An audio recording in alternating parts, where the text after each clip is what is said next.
Welcome back to the Obsidian Cabaret and another exciting episode of Adventures in the World of the Witcher. Obviously, this isn't how we normally start our episodes, and there's a reason for that. Unfortunately, while we were recording this episode, my audio was not recorded by OBS.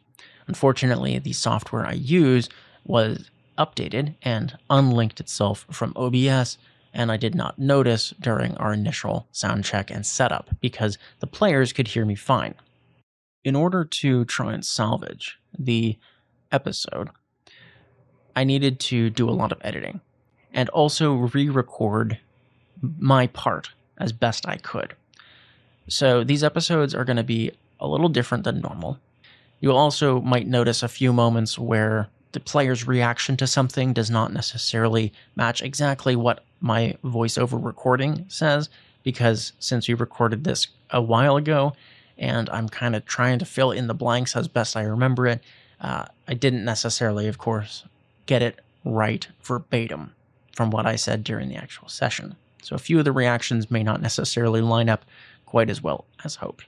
With that being said, I hope you enjoy this episode and next of Adventures in the World of the Witcher, and from here on out, hopefully we won't have too many more technical issues.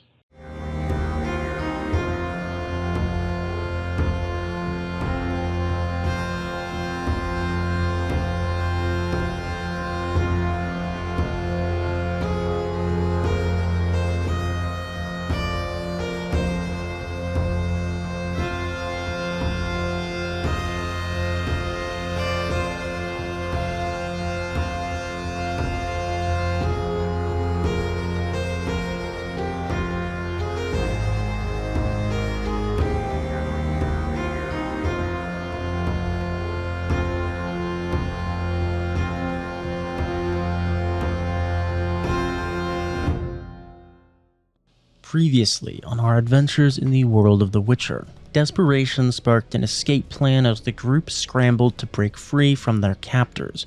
Mare's bold attempt offered a glimmer of hope, but dark turns and bad luck threatened to unravel it all. Kaspar, now in the clutches of Tupacero, succumbed to the effects of a forced mutation.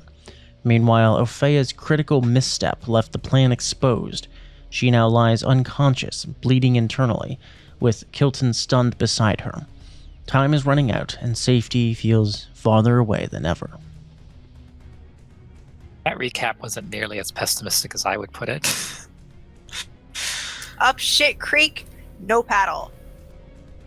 Yeah, I probably could have just summed it up as, we're gonna be re-rolling characters. Yeah, because we have to roll a paddle save, but I have a debuff to get that paddle save. Yeah, we're getting paddled, Also, all right. We're getting fucking paddled. And not even in the fun way. Not even in a fun way. Ugh. Yeah, he gave me the substance, and now a beautiful younger version of myself is gonna climb out of my back. Please!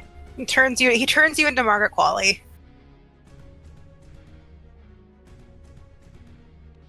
Kaspar performs an endurance check once again to see how the mutations affect his body. The resulting mutation includes a +1 to Kaspar's body stat, multifaceted eyes, and patches of chitin, a +1 natural armor similar to the dwarf race. Kaspar then performs a Witcher training check to see how this will affect him. Get cough gut, Kaspar. With Kaspar's Witcher training check, he realizes that the mutation that Tupacero has injected into him is that of a frightener, and that it has greatly affected his physiology, perhaps permanently. He just screams in agony and probably sobs. It's very painful. Just a horrible, gasping, dry wail as he can't even cry anymore because his eyes are not even capable of producing tears anymore. as Kaspar comes to the realization that his failed endurance check means a perhaps permanently mutated body. Tupacero leans over, kind of grinning manically. Can I break my binds in any way?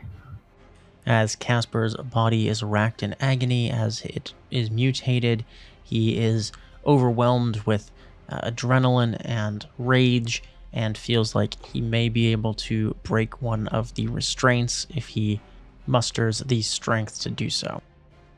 I mean, I don't know what else I can do. I'm gonna try. Alright, I'm gonna fucking... Well, first things I'm gonna do is I'm gonna break through my bindings, or at least one of my hand bindings. Putting all my luck into it. Kaspar rolls a 26 on a physique check, managing to break free one of his arms from the very strong restraints, kind of pulling the metal shackle out of the stone table that it is mounted into. Tupacero steps back, a bit aghast at the raw strength that Kaspar has just demonstrated. Tear that bitch apart. Can I use a can I use stamina to try to rip Tupacero apart? I want to try and rip his fucking throat out. Tupacero reels back and says, "He's getting free, stop him!" Kaspar prepares to swing out at Tupacero with his free hand. Does the guy who killed himself have his sword still out in his hand? The guard that Tupacero commanded to kill himself used a dagger, which is still with the body, but it is out of Kaspar's reach while he is still partially held to the table. Just like Skyrim, for real.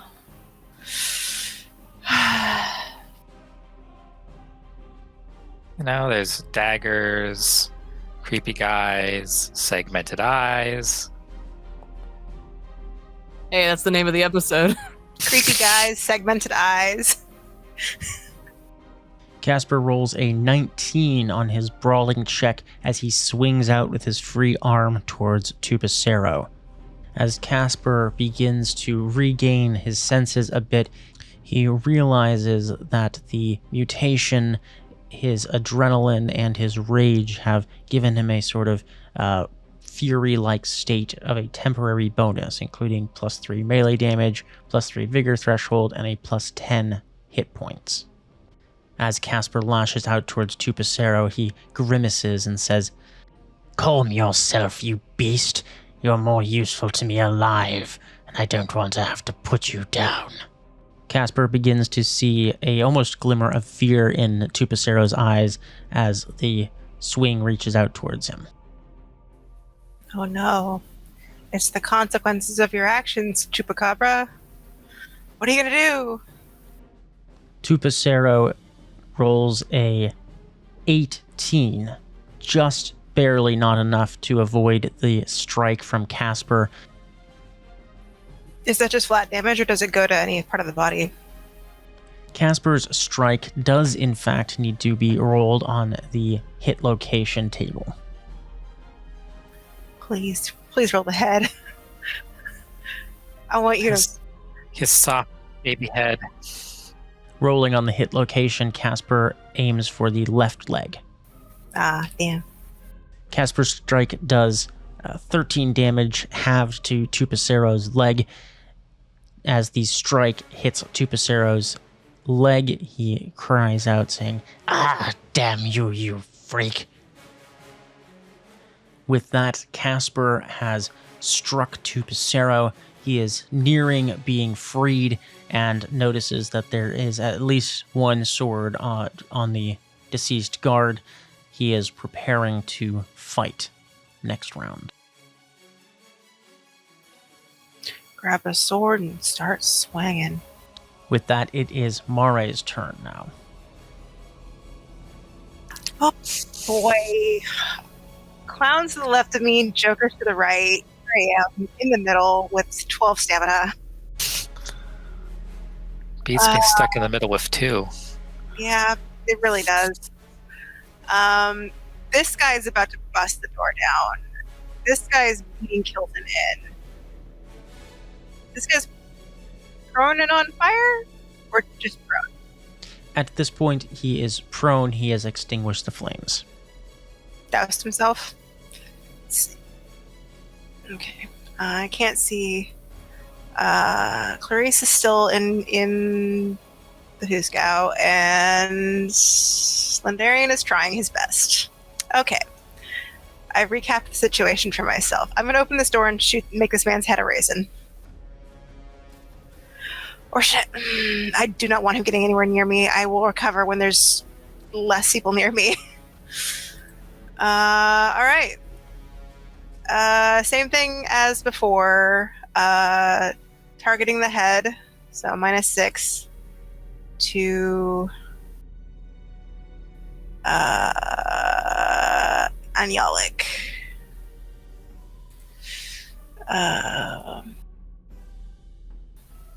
I'm going to put in a luck just for padding, just to make myself feel better. So I'll make this a -5.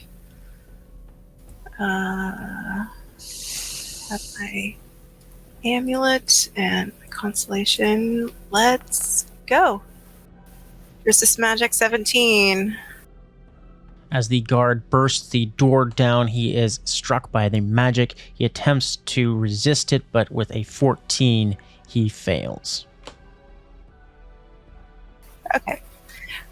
But it'll still do a lot of damage. Whatever this is, times 3.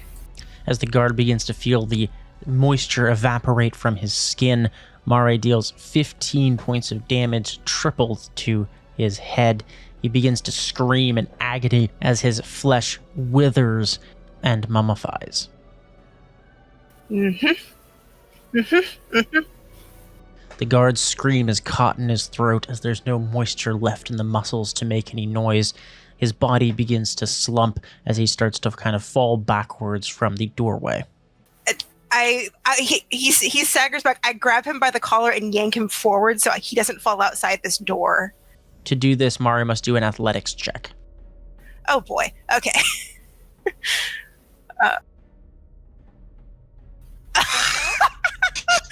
I'm glad it was that than something else. That's fine. With a 2 and a fumble, Mari is unable to catch the body of the guard as it begins to fall backwards. Okay, I'll close the door.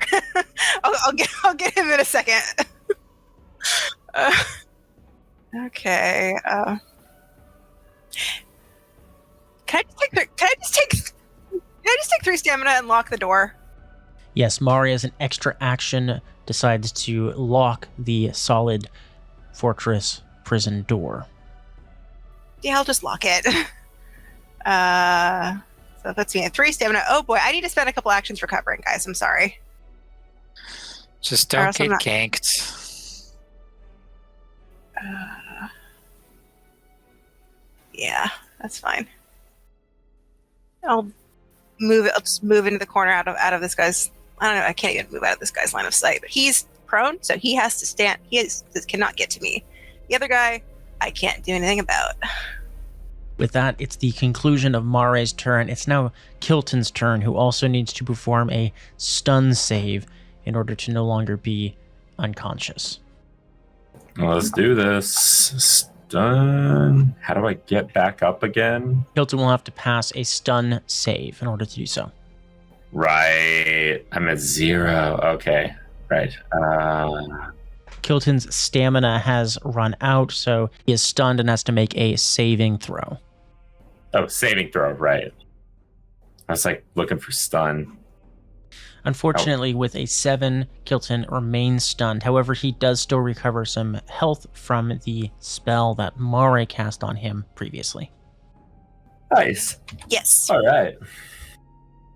It was going to last 7 turns.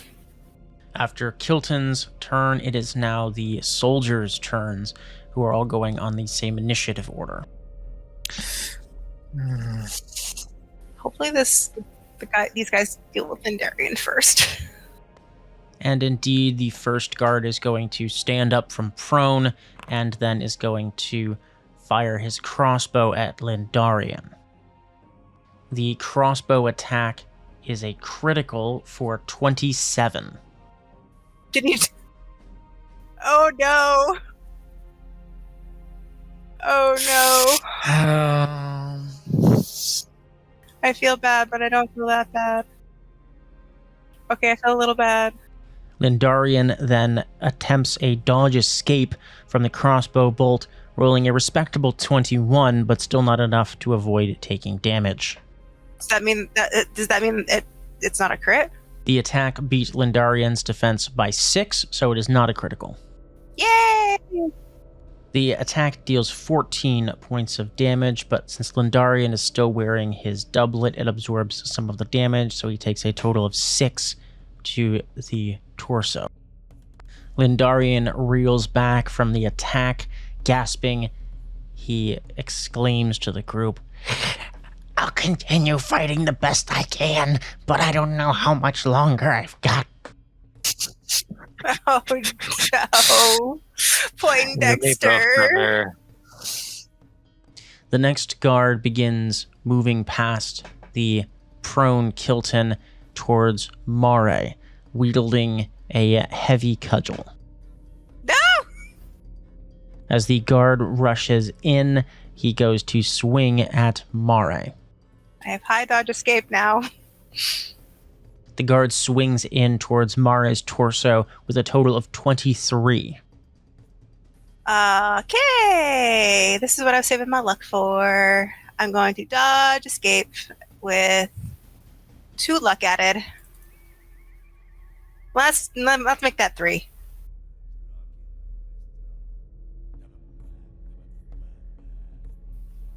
You can't hit me! With a critical roll of 33, Mare easily dodges out of the guard's swing. I can't turn his head into a raisin, unfortunately, but I can blind him. But I need to recover stamina. With the guards having taken their turn, it is now Tupacero's turn. He clutches at his leg that Kaspar has struck, and he looks down at Kaspar, still on the table at the moment, and he says, "Oh, you've got a lot of fight in you, don't you? That's perfect, but misguided." Can he not sound like he's getting off to this, please? He is. He is. You need to accept this in your heart. Don't kink it. It makes it so much more uncomfortable. Tupacero still stands near Kaspar, a glimmer of almost pride in his eye at the success he has had in mutating Kaspar further. You get the impression that he is, well, a bit frightened at the moment from Kaspar's escape. He is quite pleased with the results that he has come about. Hey, the maintain erection spell is extremely useful. Something that can be said for probably 70% of the spells in this game. For a game that makes learning spells a bitch and a half to do, there's a lot of useless ones that would be fun to have if they didn't cost so damn much. Yeah. Tupacero stands over Kaspar. He says, "Don't make me destroy my new favorite creation. We've only just begun. We have so much more to do." Too bad for him. Too bad for him. Skill issue. Summon graduated cylinder isn't doing it for him. I'm kind of finding it hard to find sympathy for this lecherous old science pervert. Yeah, science pervert is really, yeah. Like, he's a very effective character in that I don't like him, and he is a good antagonist in that I want to see him fail, but he is also a science pervert. Is there an equivalent to "fuck you, blaze you alive immediately" spell in this game? Because I want Mari to use that on him. There has to be, right? I think there is. I don't remember exactly what it is. I'd have to look it up. It's probably a master level spell that I don't have the stamina to actually cast without killing myself immediately. All of us could just learn Igni and cast it all at once. By the powers combined! We all have different color flames. Yeah, it's like make a rainbow. The worst Captain Planet. That would be a Captain Planet, though. As Kaspar's resistance continues, Tupacero begins to move across the laboratory away from Kaspar. Tupacero picks up a scalpel from one of the medical tables nearby. He looks at it and says to Kaspar, "Well, I suppose if you're not going to cooperate, we'll just have to take what we've learned and apply it to your friends. See what we can create with them." He is then going to cast Bronwyn's Bow, hurling the scalpel magically towards Kaspar. Cool. Tupacero rolls a 28 on his spellcasting check. Kaspar, attempting to dodge out of the way, rolls a 23. The scalpel digging deeply into Kaspar's torso. The attack deals 21 damage. Since Kaspar is stripped down and not wearing any armor, he takes that full amount of damage to his health. Tupacero grimaces as the attack deals a decent amount of damage. He looks at Kaspar and says, "There's so much that we could have achieved together if you just cooperated, but there's still much to be learned in the autopsy." There is indeed a flay someone alive spell. It's called Ainfra's Extraction. How do I do the damage math again? Again, normally it would be that full 21 since he's not wearing any armor, but because of the mutation, he has a natural +1 stopping power. It's a lot of damage. A lot of damage. He is so low on stamina, though, Kaspar. Fuck him up! Tupacero looks across the laboratory at Kaspar and his new mutated form, and he says to Kaspar, "It's too bad. You really were one of my best creations." Yeah, if he wants a snide comment from me, I'm not going to say anything. This is... Additionally, the mutations added that 10 health to Kaspar. Oh, the extra health I forgore. I will add that. I'm at 30. Running on adrenaline.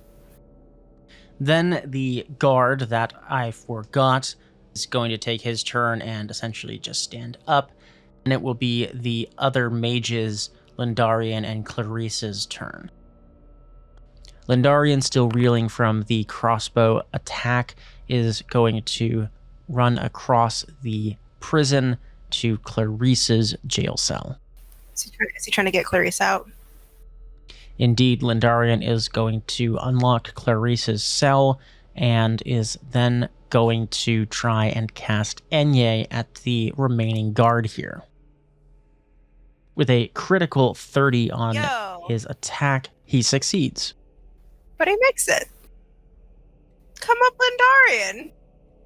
Pogs for Lindarian. Pogs in chat for Lindarian. Pogs Okay, Pogs rescinded for Lindarian. Pogs taken out of chat. If Pogs you put forcibly removed take from him the off. Pogs Take him forcibly out. removed from the building for Lindarian. Lindarian hurls the mote at the guard, dealing 11 damage. I hear it being cast. With her cell open, Clarisse now is free and is going to try and heal Opheia. Yay, someone with full stamina, but not a combat spell list. Did she take her CPR certification? Clarisse will attempt to do a first aid check.